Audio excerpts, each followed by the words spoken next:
هەڵبژاردننی پەرلەمانی کوردستان کە ڕۆژی یەکشەممە بەڕێوەچوو لە شاری سلێمانیدا ڕوبەڕووی چەندین ئاڵنگاری بوویەوە و بانگەشەی بوونی خروقات هەڵوێستی جیاوازی لای لایەنە سیاسیەکان دروست کرد. ڕۆژی یەکشەممە و بەرواری سینۆ هەڵبژاردننی پەرلەمانی کوردستان بەڕێوەچوو. لە سەرەتادا و لە شاری سلێمانی ڕێژەی بەشداری هاوڵاتیان بە ڕێژەیەکی بەرچاو نزم بوو کە خۆی لە 14% ئەبینیەوە تاکو کاتژمێر 12. ئەمریکا ئێمە نزیکەی 2000 دەنگدەر زیاتری لێیە، بەڵام تا ئێستا دەنگدەر بە ڕێژەیەکی کەم بەشداری لە دەنگدان کردووە لە چاوەی کە خەڵک زۆر 2000 کەس لێرەیە نزیکی 400 بۆ 500 کەس هەبێت. بەڵام تاکو کۆتایی هاتنی پرۆسەکە ڕێژەکە بەرز بوویەوە بە سەر و 50%. تم ناکرێ من لە ماڵ و دانیشم و دەنەکەم بسووتێت یا بفەوتێت. هیوادارم کۆڵنین بین دڵنی خۆمان بین بۆ ئەوەی گۆڕانکاریکی جوان دروست بێت.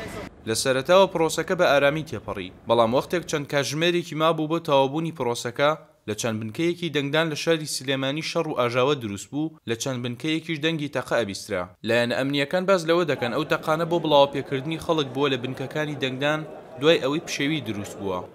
لەگەڵ کۆتایی هاتنی پرۆسەکە لایەنە سیاسیەکان هەڵوێستی جیاوازیان نواند. یەکێتی نیشتیمانی کوردستان پارتی دیموکراتی کوردستانی تۆمەتبار کرد بە ئەنجامدانی خروقات و پارتی دیموکراتی کوردستانیش یەکێتی نیشتیمانی کوردستانی تۆمەتبار کرد.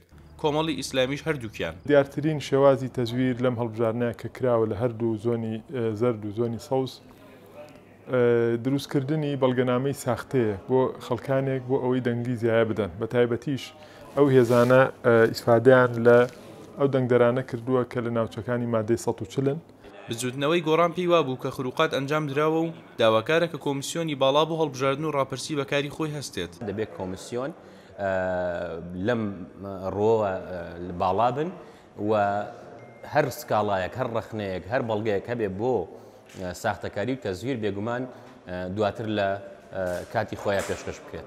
لە لایەکی ترەوە جوڵانەوەی نەوەی نوێ بە تۆمەتی بوونی خروقات ئەنجامەکانی هەڵبژاردننی ڕەت کردو. لێرەوە بە هەموو خەڵکی کوردستانی ڕادەگەێنین کە جوڵانەوەی نەوەی نوێ بەشداری خولی پێنجەمی پەرلەمانی کوردستان ناکات بەم شێوەی ئێستا و بەم ئەنجامانی ئێستا کە ڕاگەێنراوە. هەڵوێستی لایەنە سیاسیەکان لە دوای هەڵبژاردننی پەرلەمانی کوردستانەوە بەلای شارەزایانەوە ئاماژەن بۆ دروستبوونی نائارامی و قەیرانی سیاسی لە داهاتوودا و ئەکرێت ئەوەش قەیرانە ئابووری و سیاسیەکانی هەرێم قوڵتر بکاتەوە.